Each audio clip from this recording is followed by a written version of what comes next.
Hello students, good evening all.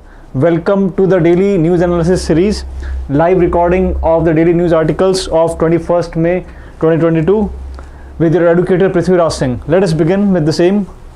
On the front page of the Hindu, there was an article about Pegasus spyware. We all are aware about the Pegasus spyware and how they have spied this the spyware, which is a type of malware. It has spied many cell phones of journalists, political ministers, and even staff from the judiciary. And so recently, Supreme Court of India has set a technical committee which would test the 29 phones which were being spied by Pegasus. Right. So a technical committee is being formed by Supreme Court of India, and it would be testing the 29 phones which are being spied by the Pegasus spyware. This technical committee is being formed by Supreme Court, and a judge of the court, Justice R.V. Ravindran, a retired top court judge, would oversee this panel. It is being alleged that this Israeli-based spyware company has spied many mobile phones, have snooped many mobile phones of journalists, ministers, prominent citizens, and even the court staff. So therefore this committee is being formed, and the use of the Israeli spyware Pegasus by the government agencies for targeted surveillance of politicians, journalists and activists. So in this sense, ये Pegasus spyware के ऊपर इसको deal करने के लिए supreme court ने एक technical committee बनाई है, and it would be working over the exploring this case. Now the Pegasus project, as I said, a Paris-based media non-profit Forbidden Stories and Amnesty International accessed a leaked database of thousands of phone numbers across the world targeted by spyware called Pegasus. Now they uses something called as zero-click attack. That means without the user knowing about the spyware, the information would be taken up. It would be spied and would be sent to a third party, servers without the knowledge of the user. So therefore they are very, very dangerous, and it has been seen that thousands of phones across the world have been snooped or spied by the Pegasus spyware, and they share the data with global media organizations, जो third party servers होते हैं, as part of a collaborative investigation called Pegasus project. As I said, that it is an Israeli company called NSO Group, and this group makes the Pegasus. We all know it has been surfaced in the media a few months back. It extracts the data from the phone, the root data from the phone, right, and it sends it to the third party server. Now according to the report, at least 2 union cabinet ministers, 3 opposition leaders, and a constitutional authority, government officials, scientists, and over 40 journalists in India were targeted. Now Pegasus is a malicious software, also called as malware. So it is a type of malware, Pegasus. It is designed to gain access to devices without the knowledge of users. So इसका सबसे unique जो चीज़ है, जो at this point of time we all know that without the knowledge of the user, the information is being snooped to a third party, to a server which is outside the knowledge of the user, right? So it gets the access of the root, it gets the root access of the data, right, and gather personal information and relay it back to whoever it is that it is using the software to spy. Now Pegasus has been developed by Israeli firm NSO Group, we already discussed. The earliest version of Pegasus discovered, which was captured by researchers in 2016, infected phones through what is called as spear phishing.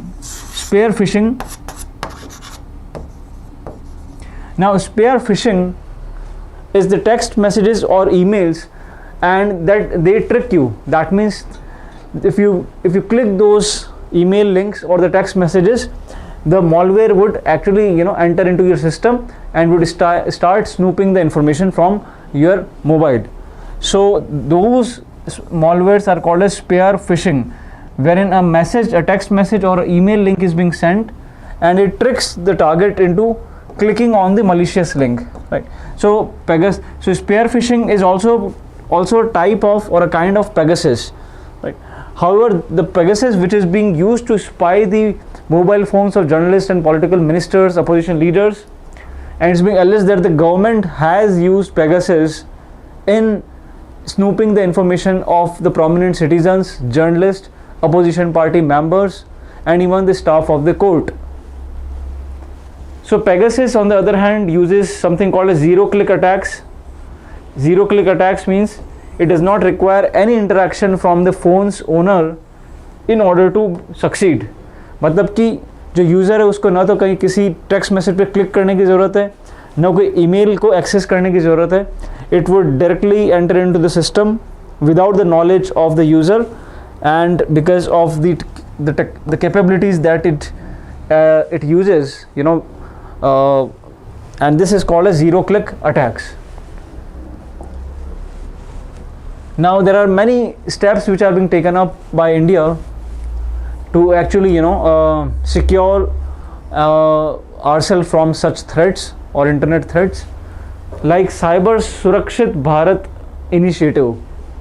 Now Cyber Surakshit Bharat initiative was launched in the year 2018 with an aim to spread awareness about cyber crime.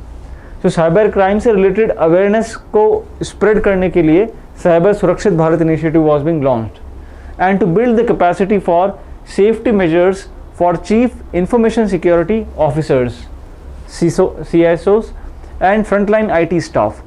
Now, National Cyber Security Coordination Center, NCCC, it was formed in the year 2017, and it was developed to scan internet traffic and communication metadata. Similarly, Cyber Swachhta Kendra and Indian Cyber Crime Coordination Center, also called as I4C. At the same time, we also have CERT-IN, also called as Computer Emergency Response Team, CERT-IN, very important, and they may ask you the abbreviation for CERT-IN, Computer Emergency Response Team India. It is the nodal agency which deals with cyber security threats like hacking and phishing. At the same time, guys, we also have many legislations like IT Act 2000, Personal Data Protection Bill 2019. It is Personal Data Protection Bill is still in a drafting stage. It has not yet been passed by the Parliament. Then you also have International Telecommunication Union, also called as ITU, which is a specialized agency with the United Nations, playing a leading role in the standardization and development of telecommunications and cybersecurity issues. At the same time, very important, and I expect a question on this, Budapest Convention. Budapest Convention के ऊपर question आ सकता है. वो they may ask you that Budapest Convention relates to which among the following? So the answer would be cybercrime. Budapest is an international treaty that seeks to address internet and computer crime. जो भी internet या computer पे जो cyber crimes होते हैं उसको it tries to address those, it tries to resolve them by harmonizing national laws, improving investigative techniques, and increasing cooperation among the nations. It came into force in the year 2004, and very important, India is not a signatory for this convention. So India has till date not signed or ratified the Budapest Convention on cybercrime. तो इसके अंदर दो facts हमने सीखे हैं. पहला, Budapest Convention relates to cybercrime. Second, India is not the signatory of the Budapest Convention. Third, this convention came into force in the year 2004. So this is important because of the news related to Pegasus. Okay. So in our discussion, we learned about Pegasus, which is a type of spyware. It uses zero-click attacks. It extracts the information from the mobile data without the knowledge of the user, and recently the Supreme Court has set up a committee, a technical committee, to actually explore over these issues, because many mobile phones of the staff of the court has also been spied or snooped by Pegasus spyware. तो ये चीज़ है, and the committee is being headed by retired Justice R.V. Ravindran. ठीक है, so this is also important. Now moving to the next news article. On the screen, FDI.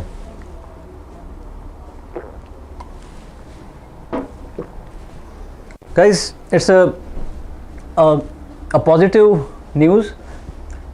FDI, or the foreign direct investment inflow in our country, has witnessed the highest ever at $83.57 billion. So for the financial year 2021-22, which ended actually on 31st March 2022, has touched a highest ever FDI figure of $83.57 billion. तो ये बहुत, it's a very good figure and it is the highest ever. So this much FDI, we have never seen it before. $83.57 billion. Now, because of the various policies, the liberal and transparent policies for FDI by the government, wherein most of the sectors are today open to FDI under the automatic route. Automatic route matlab you don't have to take the approval from the government or RBI. What is FDI, by the way? FDI is foreign direct investment. Any foreign company investing in the country, right, in some other country, is called as foreign direct investment, and they generally enter through various routes like the government approval route or the automatic route. In automatic route, they are not to take any approval or permission from the government or RBI. Now, the government had undertaken various reforms in sectors like coal mining, contract manufacturing, digital media, single brand retail के अंदर भी FDI जो है बढ़ा दी, civil aviation, defence, insurance and telecommunication. ठीक है. So students, we all know that India opened up its economy in the year 1991 post the balance of payment crisis. Our balance of payments were very low. The foreign exchange reserves dipped to such a level that it was difficult to sustain even beyond 14 days. There was huge fiscal deficit and the trade deficit. Under such circumstances, India went to seek financial assistance from International Monetary Fund. IMF said that we would bail you out on the condition that you open up your economy. India assured to open up the economy by ensuring liberalization, privatization and globalization. So as a part of globalization, FDI, that means Indian economy was being opened up for foreign investments. In the portfolio, if it is in the portfolio investment, it is called as FII or foreign institutional investor in the secondary market. And if it's a direct investment in any project, or let's say a company is actually setting a new project altogether called as greenfield investments or greenfield project, those are called as FDIs.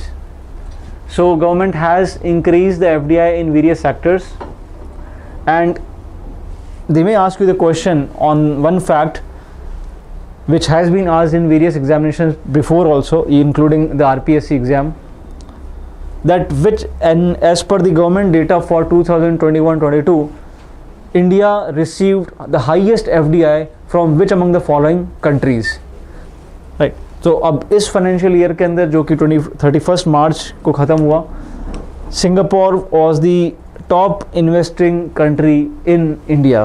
तो सबसे ज़्यादा FDI अगर India में आ रहा है तो वो Singapore से आ रहा है. तो ये क्वेश्चन पूछा जाएगा. Singapore, it was asked, I remember a few years back in RPSC exam also. So Singapore, second is United States, and third is Mauritius. So India is receiving highest FDI from Singapore. I'm talking about the financial year 21-22. Singapore has topped the list, followed by US and Mauritius. और जो financial year के अंदर total FDI है, it is highest ever, it is $3.57 billion. So an important news article. Now, so FDI is the process whereby the residents of one country acquire ownership of assets of controlling the production. So the thing is, important thing is the ownership of assets. Matlab you start owning the assets. It is different from FII. FII, which is foreign institutional investor or foreign portfolio investor, wherein the investors invest in the secondary market or the share market. Institutional investment, right? FDI is foreign direct investment.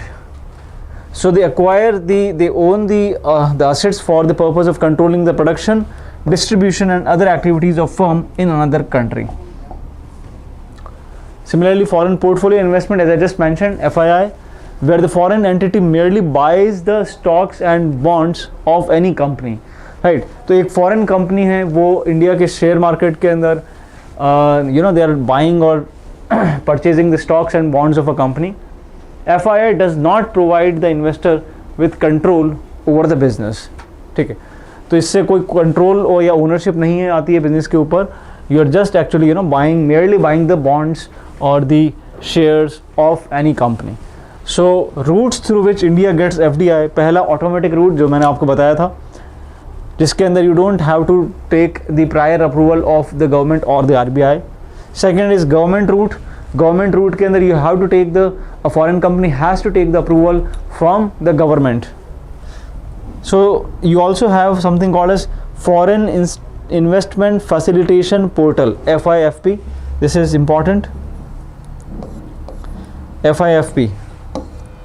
For the Foreign Investment Facilitation Portal facilitates the single window clearance of applications. तो जो भी applications होती है उसका single window clearance is being done by FIFP and which are through approval route. Now it is administered by the Department of Promotion of Industry and Internal Trade. देखिए ministry of commerce के अंदर, हर ministry के अंदर there are multiple departments and similarly ministry of commerce also has a department called as department of promotion of industry and industrial trade. ठीक है, अब इसके डिपार्टमेंट DPIIT के अंदर FIFP है, foreign investment facilitation portal, which actually facilitate the single window clearance of the applications of the FDI. ठीक है, so this is there. So they may ask you this. Moving to the next news article on the screen. Tour of duty recruitment in army. To students, new kind of recruitment has been started by the Indian Army and it is first of its kind, called as Tour of Duty. Now tour of duty recruitment is for 4 years. ये पूछा जा सकता है कि जो tour of duty recruitment है army का, अभी नया जो मॉडल आया है, ये कितने टाइम पीरियड के लिए है? So the answer would be 4 years. इसके अंदर जो 6 months है पहले, उसमें ट्रेनिंग दी जाएगी जवान्स को. उसके बाद रिमेनिंग जो 3.5 years है उसके अंदर you would be serving the country, right? So in this sense it is a 4-year period, a 4-year stint which includes 6 months of training and 3.5 years of serving, right? Now उसके बाद there are many things which are actually under discussion, like those who are recruited under the TOD. इसको TOD वो बोला जाएगा, tour of duty. दूसरे countries में भी होता है. They would get salary and benefits almost at par with regular personnel. तो उनके जो सैलरी एंड बेनिफिट्स होंगे वो they would be almost at par with the regular personnel. जो रेगुलर पर्सनल है इंडियन आर्मी के अंदर उनके इक्विवेलेंट उनका सैलरी और पर्क्स होंगे, बेनिफिट्स होंगे। इसके अलावा they would also get a severance package of around 10 to 12 lakhs after 4 years। सो एक सेवरेंस पैकेज मिलेगा of 10 to 12 lakhs after 4 years। And government is also thinking of post TUD career opportunities, means after their completion of 4 years the government is contemplating over post TUD career opportunities, right? Now this is a positive move provided that there is a negatively skewed revenue to capital ratio in the budgetary allocation. There is very less budgetary allocation in the Indian for the defense sector in the budget, so therefore it would lead to modernization of services. So TUD recruitment, सबसे पहला fact ये है कि हमने discuss किया 4 years का time period इसका। Second, ये शॉर्ट टाइम के लिए है, इसके जो सैलरी एंड बेनिफिट्स है they would be equivalent to the army personnel. Next news article, very important one on the screen, genetically modified crops. Students, we all are aware about the GM crops which are resistant to many insecticides, pesticides. Now recently the government of India, Department of Biotechnology, has issued the guidelines called as guidelines for safety of genome editing of plants. Under these guidelines, the researchers would be exempted from seeking an appraisal committee nod. देखिए, अभी कोई भी GM के अंदर research होती है, investigation होती है जेनेटिकली मॉडिफाइड क्रॉप्स के अंदर, तो उसके अंदर you have to take the approval of the appraisal committee, और इस अप्रेजल कमिटी को बोला जाता है जेनेटिक इंजीनियरिंग अप्रेजल कमेटी। कोई भी GM के अंदर आपको रिसर्च करनी है या कोई नई GM क्रॉप इंट्रोड्यूस करनी है, तो पहले गवर्नमेंट की जो एक एजेंसी है GEAC और जेनेटिक इंजीनियरिंग अप्रेजल कमेटी, इससे आपको अप्रूवल लेना होता है। And this agency is a body working under the ministry of environment. तो डिपार्टमेंट ऑफ बायोटेक्नोलॉजी है, उन्होंने ये एक नया गाइडलाइन निकाला है कि कोई भी अब GM के अंदर रिसर्च होगी तो you would not have to take approval of the genetic engineering appraisal committee. तो इससे फ़ायदा ये होगा कि जो ट्रांसजेनिक टेक्नोलॉजी है, जो जेनेटिक इंजीनियरिंग है, वो उसका स्कोप इंडिया में बढ़ेगा, पर नुकसान यही है कि वो अनरेगुलेटेड हो जाएगा और उससे रिस्क जो है वो हेल्थ हज़ार्ड्स है वो बढ़ सकते हैं if it is not being properly regulated और no proper scientific research is being done. Now in this sense, these guidelines are called as guidelines for safety assessment of genome editing plants 2022, and this exempts the researchers who use gene editing technology modify the genome of the plant from seeking approval from the GEAC. ठीक है, तो इस तरह से they have eased the norms for research into GM crops and thus circumventing challenges of using foreign genes to change crops profile.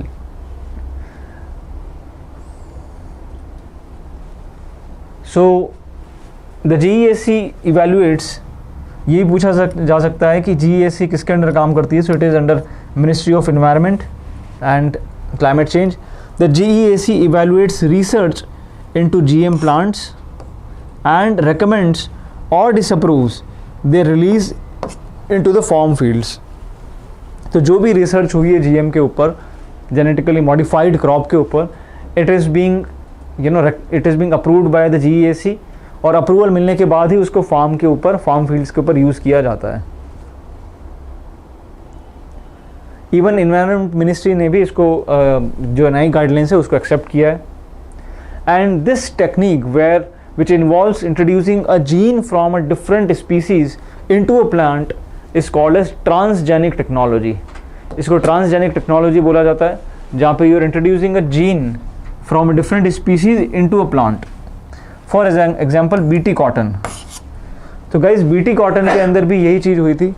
जो soil bacteria है, Bacillus thuringiensis, that the gene of bacteria, soil bacteria, Bacillus thuringiensis, was being used and was being edited by using the genetical engineering technologies into the cotton crop, because cotton के अंदर काफ़ी pests वगैरह लग जाते थे और उसको बचाने के लिए इन्होंने ट्रांसजेनिक टेक्नोलॉजी यूज़ करी जहाँ पे बैसिलस थुरिंगिएनसिस का जीन जो है वो इंसर्ट किया गया, and therefore it is called as BT cotton. Now the worry about this method और the problem in this method is that these genes may spread to neighbouring plants, मतलब ये neighbouring plants के तक भी spread हो सकते हैं ये genes, and where such effects are not intended. तो जहाँ ज़रूरत नहीं है वहाँ इट कैन स्प्रेड, राइट, वो जीन वहाँ स्प्रेड हो सकते हैं, and so their applications have been controversial. तो such risk is always there. So therefore the government is building a roadmap for the development of sustainable use of genome editing technologies. Genome editing technology ko they are actually reforming it, specifying the biosafety and environmental safety concerns and describing the regulatory pathways. तो इस तरीके से genome editing or transgenic technology allows the genetic material to be added or removed or altered at particular locations. It is being altered, removed or added at a particular locations in the genome. As well known, one of the techniques is called as CRISPR-Cas9. A well known technique is CRISPR-Cas9, very important, which is short for clustered regularly interspaced short palindromic repeats and CRISPR associated protein 9. तो ये बहुत सारी approaches होती हैं genome editing की, और one such famous approach is CRISPR-Cas9. So they may ask you that CRISPR-Cas9 deals with what. So it is a genome editing technique और genome editing approach. So gene editing in this way, students, is included in genetic engineering, and it involves altering the function of genes and can cause large and unintended consequences that can change the toxicity and allergenicity of plants. So there are both the pros and cons of genetically modified crops. और rice को भी इन्होंने genetically modified किया था, जिसको golden rice कहा जाता है. तो इसके फ़ायदे नुकसान दोनों ही हैं, right. So the government has ease the norms and in this way they want to increase the scope of the GM crops और transgenic technology induced crops. So as I was mentioning the golden rice and how in genetical engineering they are artificially modifying the genes. Now in this way the GM technology or the GM foods may cause allergic reactions because of their altered DNA, and they may increase antibiotic resistance. The first varieties of the non-GM herbicide tolerant rice were launched in India, which can also be directly seeded, thus saving on water and labor costs. Correct. Directly उनको आप seed करो और you can do that. Also called as Pusa Basmati 1979 and Pusa Basmati 1985.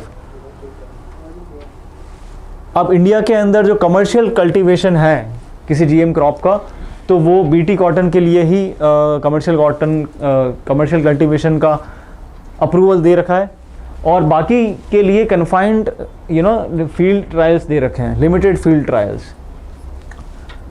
There are 20 GM crops whose confined field trials have been approved, but the complete commercial cultivation तो केवल BT cotton के लिए ही दे रखा है.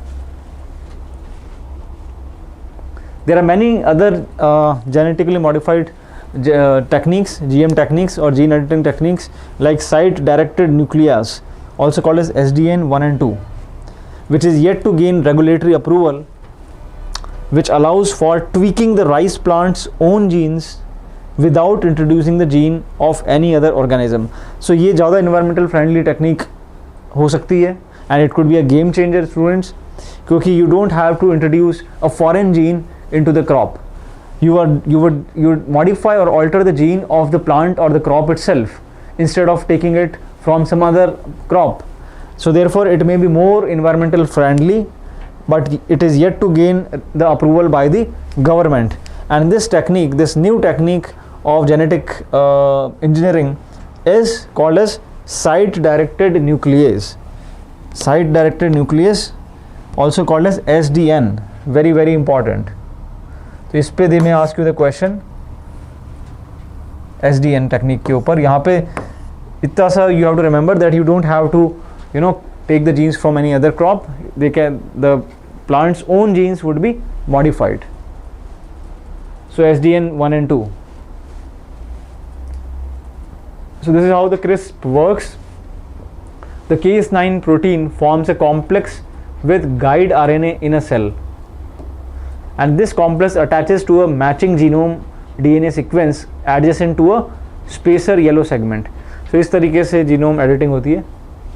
Right. Moving to the next news article, students, on the screen. RBI has cut the FY22 dividend payout to center to rupees 30,307 crore. Now RBI के पास जो भी surplus revenue होती है, जो सरप्लस अमाउंट होता है, मतलब एक्सपेंसेस के बाद में जो चीज़ उनके पास रेवेन्यू बच जाती है, उसको सरप्लस कहा जाता है. And that surplus is being distributed और डिवाइडेड बिटवीन द गवर्नमेंट, और this is being mandated by the section 47 of the RBI act of 1934. तो जो RBI एक्ट ऑफ 1934 है, RBI which was formed on the recommendation of Hilton Young Commission, very very important, Hilton Young Commission. Hilton Young Commission की report पे RBI was being formed, and Hilton Young Commission ने cognisance लिया था doctor B.R. Ambedkar के book से, and this was the thesis of Dr. Ambedkar, the problem of rupee. The problem of rupee. और यहाँ से इंस्पिरेशन मिला था हिल्टन यंग कमीशन को, and on the report of the Hilton Young Commission, RBI was formed in the year 1935 by RBI Act of 1934. So section 47 of the RBI Act 1934 says about the allocation of surplus profits. जो भी surplus profits होंगे उनके बारे में बात करता है. Surplus profits means the excesses of income over expenditure, and that would be distributed between the government. ठीक है. So इसी के ऊपर ये आर्टिकल है, इसको कहते हैं पे आउट टू द सेंटर. तो for financial year 2022 sorry, for FY 2022 the RBI has cut the dividend payout to the center, and they've approved the transfer of 30,307 crore rupees for the fiscal year 21-22 while deciding to maintain the contingency risk buffer at 5.5%. ठीक है, तो contingency risk buffer 5.5% रहेगा, and so this is how the amount would be transferred. RBI had previously transferred rupees 99,000 crore for the 9 months ended March 31, 2021. तो पिछले साल 99,000 करोड़ था, इस साल ड्रास्टिक रिडक्शन हुआ है 30,000 करोड़ रुपीज़. राइट, सो 99 से 30,000 करोड़ रुपये पे आ गए हैं. It moved, right, and there are many factors that RBI says the economy was not working well, so on and so forth. The current economic situation, the global and the domestic challenges, the impact of recent geopolitical developments, especially the Russian invasion of Ukraine, the high crude oil prices. So in this way the RBI surplus transfers whatever earning is there for RBI, it returns the earned on its foreign currency assets, right, which could be in the form of bonds and treasury bills of other central banks or top rated securities and deposits with other central banks. तो बहुत सारे दूसरे banks भी RBI के पास पैसा park करते हैं, right, और it could also be in the form of bonds वगैरह या ट्रेजरी बिल्स. उससे ऊपर जो रेवेन्यू जो मिलती है वो भी is a income for RBI. Then interest on its holding of local rupee denominated government bonds. तो जो गवर्नमेंट के जो बॉन्ड्स, इंडियन गवर्नमेंट के जो बॉन्ड्स है, RBI के पास, उसके ऊपर भी जो रेवेन्यू होती है that is its revenue. Then RBI's expenditure definitely printing of currency notes and on staff के ऊपर जो एक्सपेंडिचर होता है, करेंसी के ऊपर प्रिंट करने में जो एक्सपेंडिचर होता है वो एक्सपेंडिचर की कैटेगरी में आता है. तो if you subtract expenditure and revenue and you come to know that the revenue is high, then definitely you are in surplus. Right. So in 2013 a committee was being formed called as YH Malegaon Committee. YH Malegaon Committee reviewed the adequacy of reserves and surplus distribution policy, recommended a high transfer to the government. So इस committee जो कि YH Malegaon committee है, बहुत important, 2013 में बनी थी.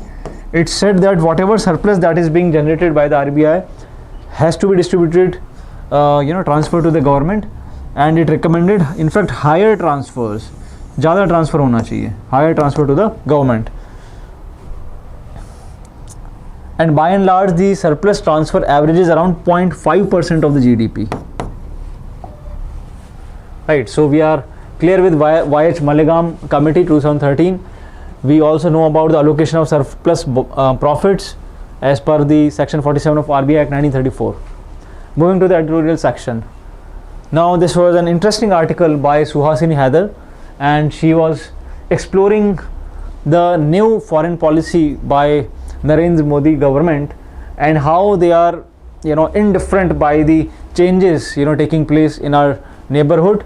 And when you compare Modi's present term with the previous term which started in the year 2014, there is a huge difference in India's foreign policy, and India has not positively interfered in actually installing democracy in our neighboring countries, be it Myanmar, where there is army rule or military rule by Janta rule, and the Democratic Party led by Aung San Suu Kyi has been removed, has been overthrown. Similarly, the Sri Lankan economic crisis, although India is financially giving the credit line to Sri Lanka, but then it is just keeping a wait and watch policy. Similarly, Pakistan, recently the crisis that happened and Imran Khan lost the no confidence vote or the trust vote in the parliament, and when the new prime minister is being appointed in Pakistan, Prime Minister and Indian government didn't participate in the virtual meeting. They ignored the virtual meeting, right? So similarly, Nepal also is slipping into the economic crisis. So it is an opportune time for India to actually build a strong relation with the neighbors. And there are many ways which are being suggested by Suhasini ma'am in this issue. For example, the author talks about the BIMSTEC and the BBIN initiative. BIMSTEC is Bay of Bengal initiative for multi-sectoral technical and economic cooperation. We know that SAARC as a regional grouping has failed, and BIMSTEC can be strengthened to actually replace the SAARC. Then you have BBIN. So BIMSTEC is being mentioned here. It's all the littoral and the adjacent states of the Bay of Bengal are the constituent members of BIMSTEC. Now there are 7 members in the BIMSTEC. 5 are from South Asia and 2 are from Southeast Asia. So 5 from South Asia are Bangladesh, Bhutan, India, Nepal and Sri Lanka. All the countries which are the littoral countries of Bay of Bengal, although Nepal is a landlocked country, but then it is also a part of the BIMSTEC. So these 5 nations from South Asia, BBIN, Sri Lanka, then in Southeast Asia you have Myanmar and Thailand. So in this sense, the BIMSTEC not only connects the South Asia, but also connects South Asia with the Southeast Asia. So the government should actually strengthen BIMSTEC, and recently you would be knowing that Sri Lanka was the chair of the BIMSTEC, and Prime Minister attended the virtual meeting of the BIMSTEC, and they talked about various agendas recently, and we also had prepared a previous DNA session over the same. She also talks about the BBIN connectivity project, or Bhutan, Bangladesh, India, Nepal road connectivity project, because Nepal and Bhutan are landlocked nations, and most of the petroleum products in Nepal, goes through India. So therefore the government is, contemplating over PBIN or Bhutan, Bangladesh, India, Nepal motor vehicle agreement and connectivity project. Right, so it would enhance the vehicular movement, it would regulate the cargo vehicular movement here, and so therefore the government should actually explore in developing and strengthening BBIN and BIMSTEC. So as you can see on the screen, this is how the BBIN would look like: Bhutan, Nepal, Bangladesh and India. So entry and exit points in Bangladesh are Banglabandha, then Fulbadi in India, then Pani Tanki India, Kakarvita in Nepal. So these are the entry exit points, and in this way Nepal would be connected to Bay of Bengal. Bhutan, which is again a landlocked country, would be connected to Bay of Bengal from Chittagong port and Kolkata port, right? So something which would indirectly serve the purpose of BIMSTEC. So that's all for today. I hope you enjoyed this session. Press the like button and do mention and drop any question in the comment box. So we'll be streaming live every day. That's all for today. Good day, goodbye.